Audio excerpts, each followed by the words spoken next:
गोस्वामी शब्द का अर्थ क्या है?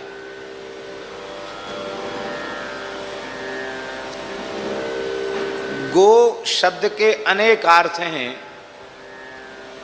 पर यहाँ जो गोस्वामी शब्द है इसमें गो पद का अर्थ इंद्रिय से ही लिया गया है। गो माने इंद्रिय।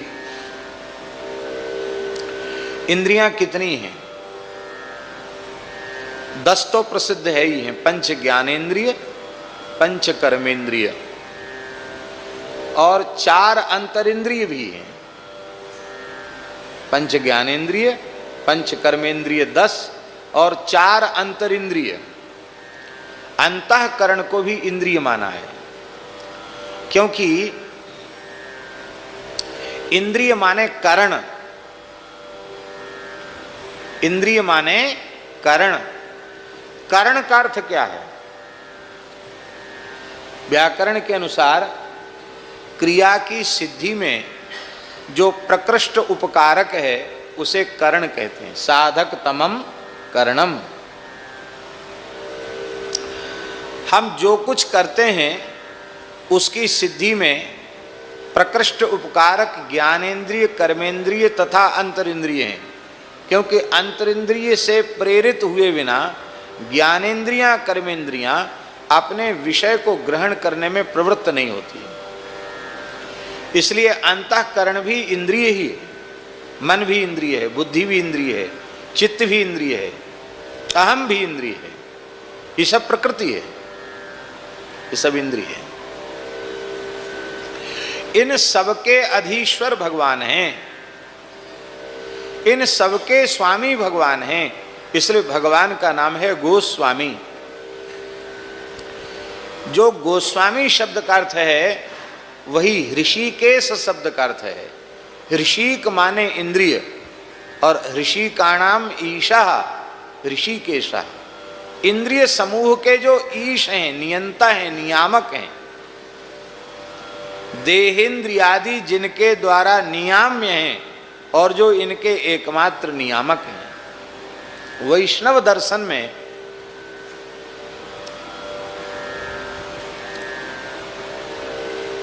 चेतन जीव और अचेतन प्रकृति को परमात्मा श्री हरि के द्वारा नियाम्य माना गया।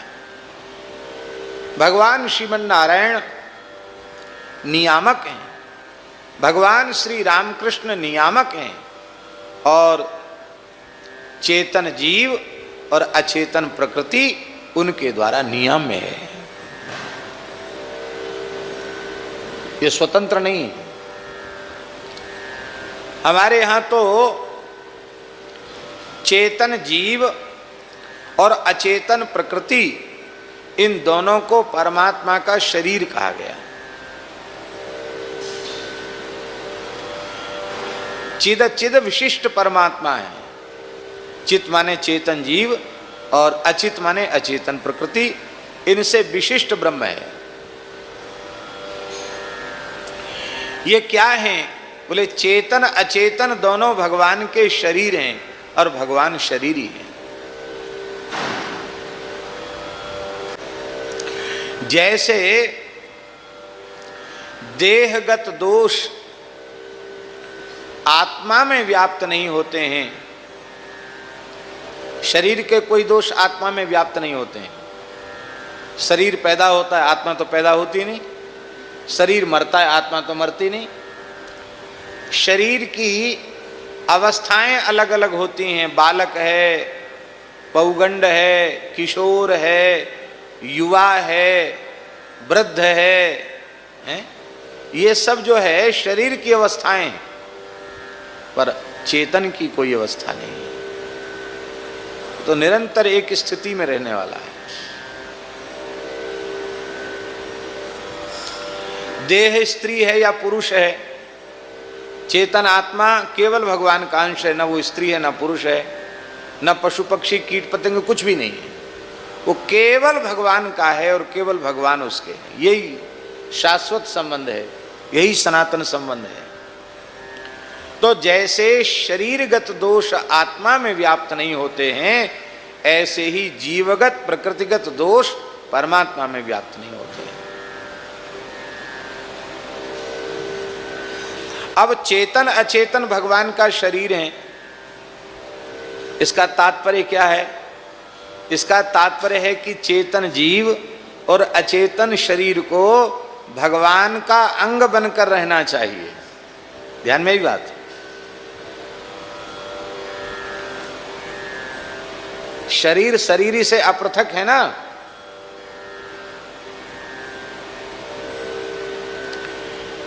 चेतन जीव को अपने अचेतन प्रकृति देह के सहित अपने आप का समर्पण भगवान के चरण कमलों में कर देना चाहिए। चेतन जीव को अपने देहेंद्रियादि के सहित भगवान के चरणों में अपना आत्मनिवेदन कर देना चाहिए, संपूर्ण शरणागति कर देनी चाहिए। इसका भाव है, ये भगवान की प्रकृति है। भगवान की सेवा में लगाए बिना इसका कोई प्रयोजन नहीं है। देखिए, अग्नि के समूह से एक चिंगारी निकली, उस चिंगारी का अस्तित्व कितनी देर तक रहेगा? हैं? थोड़े समय रहेगा, बाद में वो चिंगारी नहीं रह जाएगी। और अग्नि में रही आवे तो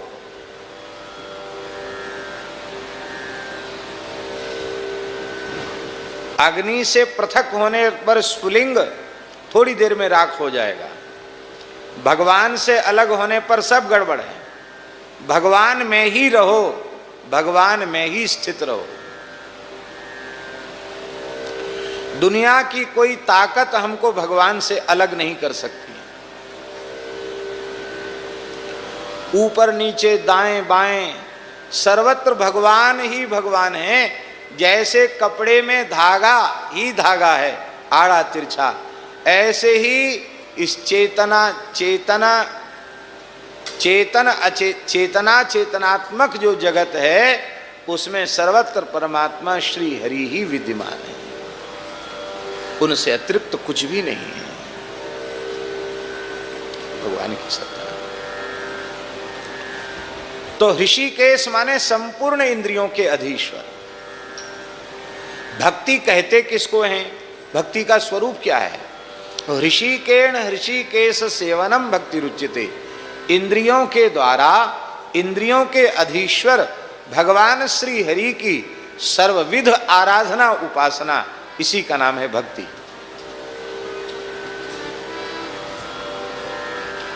हम अपनी अंतरिंद्रिय मन बुद्धि चित्त अहंकार को भी सेवा में लगावें, हम अपनी ज्ञानेन्द्रिय कर्मेंद्रियों को भी भगवत सेवा में लगावें। ये इसी को कहते हैं भक्ति।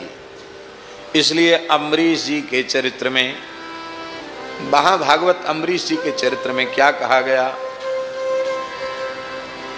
सबई मनः कृष्ण पदारविंदयो वचांसि वैकुंठ गुणानुवर्णने।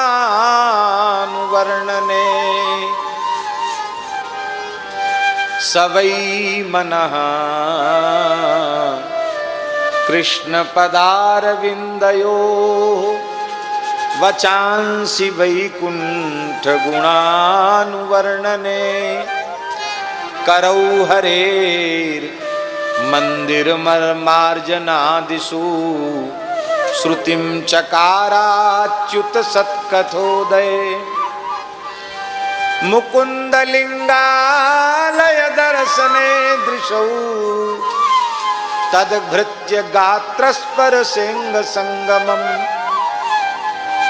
कामं च दास्ये न तु काम काम्यया यथोत्तमश्लोक जनाश्रयारति।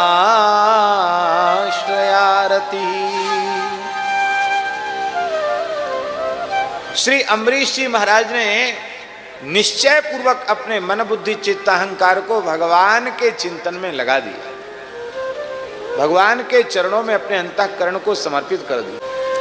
क्योंकि जब अंतःकरण समर्पित हो जाएगा तो इंद्रियां फिर इस वैषयिक जगत का अनुभव नहीं करेंगी, फिर इंद्रियां निरंतर भगवान का ही अनुभव करेंगी। इंद्रियों का विषय फिर संसार नहीं रह जाएगा, इंद्रियों का विषय भगवान बन जाएगा।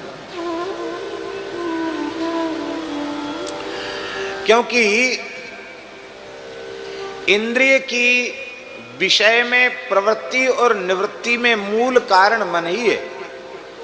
मन जिस इंद्रिय के साथ होगा, मन माने पूरा अंतःकरण, जिस इंद्रिय के साथ होगा वह इंद्रिय अपने विषय को ग्रहण करेगी। आप बाजार में खड़े और आपके परिचित कोई व्यक्ति मिले और आपको आवाज भी दे रहे हैं, कुंज बिहारी जी, कुंज बिहारी जी, आपने सुने ही नहीं। फिर वो निकट पहुंच गए, उन्होंने ऐसे हिला के करे, आवाज लगा रहे हैं, सुन भी नहीं रहे हो, सामने खड़े देख भी नहीं रहे हो। तो आपने कहा कि हम कहीं और थे। क्या कहा? हम कहीं और थे। अरे झूठ बोलते हैं, यहीं तो खड़े थे, आंख खुली थी, कान भी खुले थे आपके, कोई ढट्टा तो लगा नहीं रखे कान में। फिर देखा और सुना क्यों नहीं? तब आप कहेंगे कि हम यहां जरूर खड़े थे, पर हमारा मन आंख और कान के साथ नहीं था। तो कान के साथ मन न होने के कारण, अंतःकरण न होने के कारण आंख खुली की खुली रहेगी। आंख ने विषय को ग्रहण, रूप को ग्रहण नहीं किया, कान ने शब्द को ग्रहण नहीं किया। तो जब हमारा अंतःकरण भगवान के चरणों में समर्पित हो जाएगा तो हमारी इंद्रियां स्वतः भगवान में समर्पित हो जाएंगी। हम लोगों की समस्या क्या है? हम लोग इंद्रियों को तो बलपूर्वक लगाते हैं, मन को विषयों में लगा के रखते हैं, मन को भोगों में लगा के रखते हैं, मन को स्त्री पुत्रादि में लगा के रखते हैं, मन को संसार में लगा के रखते हैं, पद प्रतिष्ठा ऐश्वर्य में, मान बढ़ाई में मन को लगा के रखते हैं, और इंद्रियों को जबरदस्ती भगवान में लगाना चाहते हैं।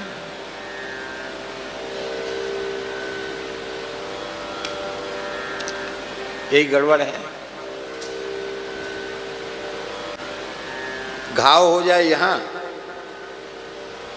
और मलहम लगाई जाए पैर के तलवे में, पट्टी बांधी जाए पैर में और घाव हो गया हो सिर में, घाव भरेगा? बीमारी जहां है वहां औषधि पहुंचनी चाहिए, चिकित्सा वहां होनी चाहिए। सारी बीमारी तो यहां है। मनः परम कारण मा मनंती संसार चक्रम परिवर्तयेद्यत। संसार चक्रम परिवर्तयेद्यत, ये मन ही संसार चक्र को चला रहा है। नायम जनो में सुख दुख हेतु न देवतात्मा ग्रह कर्म काला मनः परम कारण मा मनंती संसार चक्रम परिवर्तयेद्यत। भागवत के 11 स्कंद का भिक्षु गीता का श्लोक है।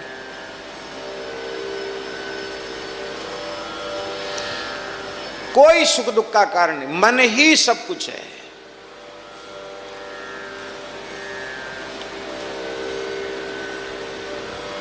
और मन को हम लोग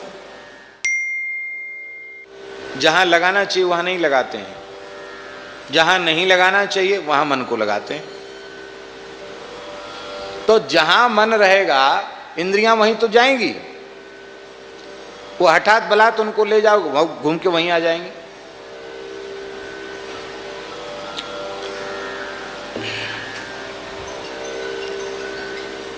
एक बात प्रसंगवश कह रहे हैं, अन्यथा मत लेना। वर्तमान समय में नए नए युवक, नई नई युवतियों में श्रृंगार रस की भक्ति के प्रति बहुत आकर्षण बढ़ रहा है।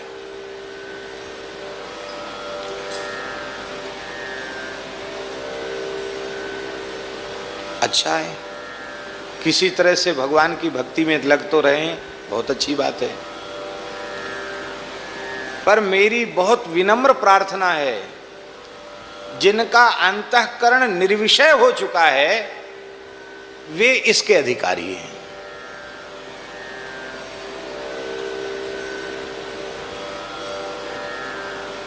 हमारा मन तो विषयों में रमण कर रहा है और हम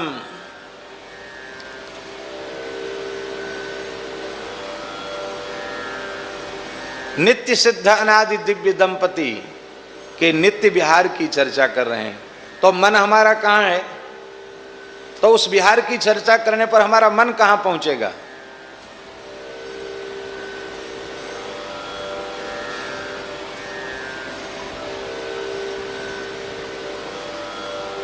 भाई बहुत ऊंची चीज है। इसलिए मेरी प्रार्थना है, खूब नाम जप करो, धाम का आश्रय लो और आर्त भाव से रो करके श्री ठाकुर जी से प्रार्थना करो, आचार्यों से प्रार्थना करो। वे अपनी कृपा करुणा से जिस भाव को, जिस रस को तुम्हें प्रदान करेंगे, उसके स्वाद की अनुभूति तुमको होगी। और नहीं तो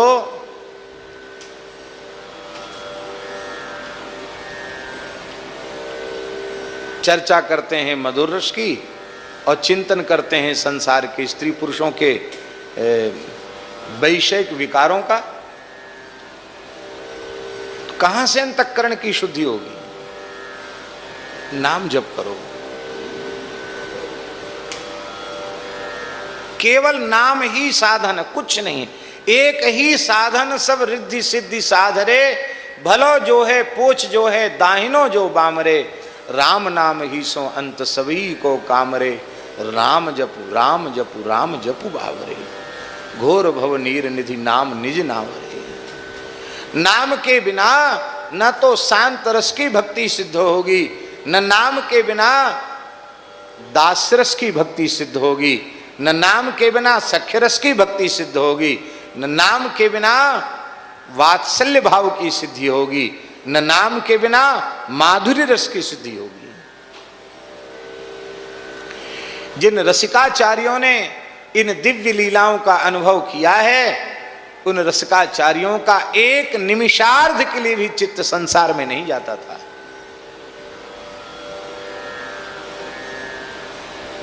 ये सुखदेव जी जैसे ब्रह्मज्ञानियों की, महापुरुषों की चीज है, जिनके शरीर पर सूत का धागा तक नहीं, जिनकी दृष्टि में स्त्री पुरुष शरीर का भेद तक नहीं।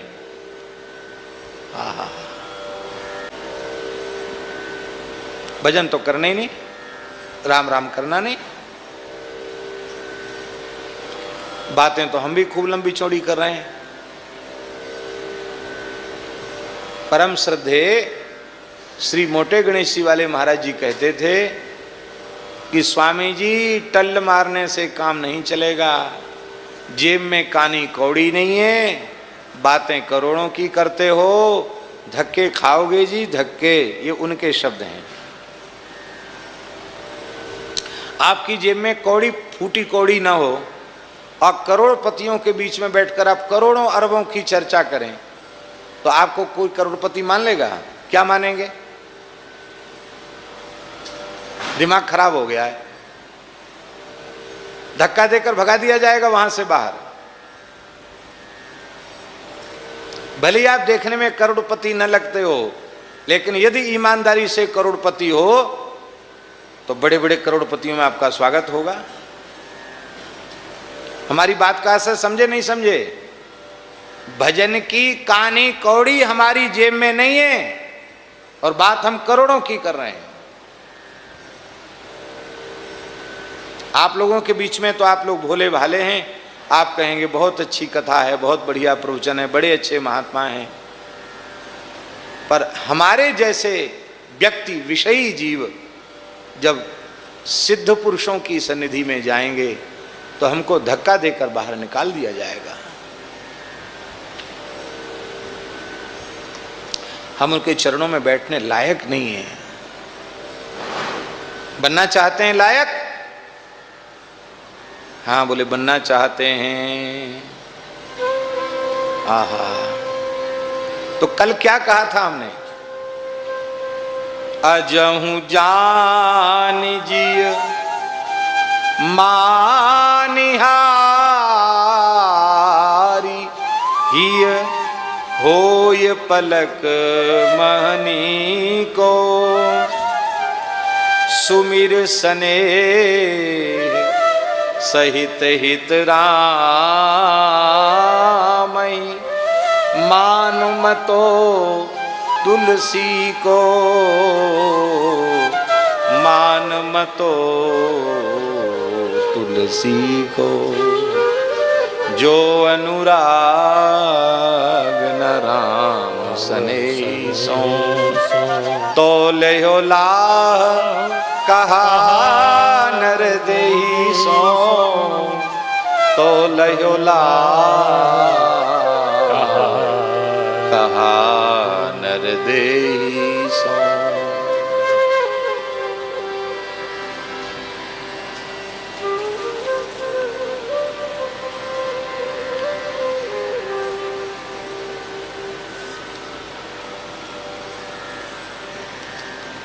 हमें अपने मन को भगवान में लगाना है।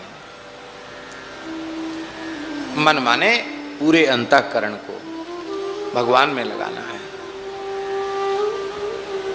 उसे तो हमने संसार में लगा के रखा है,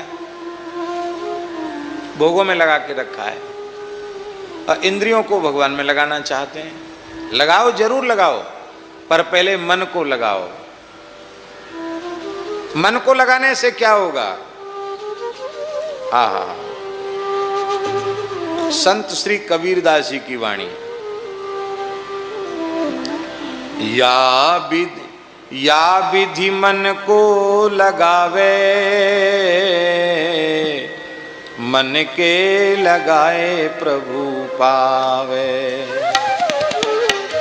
या विधि मन को लगावे, मन के लगाए प्रभु पावे, मन के लगाए प्रभु पावे। हाँ, या विधि मन को लगावे, या विधि मन को लगावे, मन के लगाए प्रभु पावे, पावे मन के लगाए प्रभु पावे। जैसे नटवा चढ़त बांस पर, जैसे नटवा चढ़त बांस पर, ढोलिया ढोल बजावे, ढोलिया ढोल बजावे। अपना बोझ धरे सिर ऊपर, अपना बोझ धरे सिर ऊपर, सुरति बरत पर लावे, सुरति बरत पर लावे। मन के लगाए प्रभु पावे, पावे मन के लगाए प्रभु पावे। हाँ, या विधि मन को लगावे, या विधि मन को लगावे, मन के लगाए प्रभु पावे, मन के लगाए प्रभु पावे। जैसे भुवंगम, भुवंगम मतलब सर्प, जैसे भुवंगम, भुवंगम मतलब सर्प, जैसे भुवंगम चरत बनहि में, जैसे भुवंगम चरत बनहि में, ओस चाटने आवे, ओस चाटने आवे। कबहू चाटे कबहू मणि चितवे, कबहू चाटे कबहू मणि चितवे, मणि तज प्राण गमावे, मणि तज प्राण गमावे। मन के लगाए प्रभु पावे, मन के लगाए प्रभु पावे। हाँ, या विधि मन को लगावे, या विधि मन को लगावे, मन के लगाए प्रभु पावे, मन के लगाए प्रभु पावे। जैसे कामिनी भरे कूप जल, जैसे कामिनी भरे कूप जल, कर छोड़े बतरावे, कर छोड़े बतरावे। समझ रहे हैं अर्थ? माताएं सिर पर कलश लेकर चलती हैं जल भर के, और उसको हाथ से पकड़ती नहीं है, ऐसे ऐसे चलती जाती, चटक मटक चाल, बातचीत भी करती जाती है, पर उनकी वो सिर की गागर जो बर्तन है ना, जल से भरा कलश, वो गिरता नहीं है, क्योंकि उनकी वृत्ति उसमें लगी रहती है। ऐसे हमारे मन की वृत्ति प्रभु के चरणों में लगे। जैसे कामिनी भरे कूप जल, जैसे कामिनी भरे कूप जल, कर छोड़े बतरावे, कर छोड़े बतरावे। अपना रंग सखियन संग राचे, अपना रंग सखियन संग राचे, सुरति गगर पर लावे, सुरति गगर पर लावे। मन के लगाए प्रभु पावे, मन के लगाए प्रभु पावे, ओ मन के लगाए प्रभु पावे। या विधि मन को लगावे, या विधि मन को लगावे। मन के लगाए प्रभु पावे, मन के लगाए प्रभु पावे। जैसे सती चढ़े सत ऊपर, जैसे सती चढ़े सत ऊपर, अपनी काया जरावे, अपनी काया जरावे। मातु पिता सब कुटुंब त्यागे, मातु पिता सब कुटुंब त्यागे, सुरति पिया घर लावे, सुरति पिया घर लावे। मन के लगाए प्रभु पावे, मन के लगाए प्रभु पावे। या विधि मन को लगावे, या विधि मन को लगावे। मन को लगाए प्रभु पावे, मन को लगाए प्रभु पावे। धूप दीप नैवेद्य अर्घ जा, धूप दीप नैवेद्य अर्घ जा, ज्ञान की आरती लावे, ज्ञान की आरती लावे। कहे कबीर सुनो भाई साधो, कहे कबीर सुनो भाई साधो, कहे कबीर सुनो भाई साधो, कहे कबीर सुनो भाई साधो। फिर जन्म नहीं पावे, फिर जन्म नहीं पावे। मन के लगाए प्रभु पावे, मन के लगाए प्रभु पावे। या विधि मन को लगावे, या विधि मन को लगावे। मन के लगाए प्रभु पावे, मन के लगाए प्रभु पावे। पावे मन के लगाए प्रभु पावे, पावे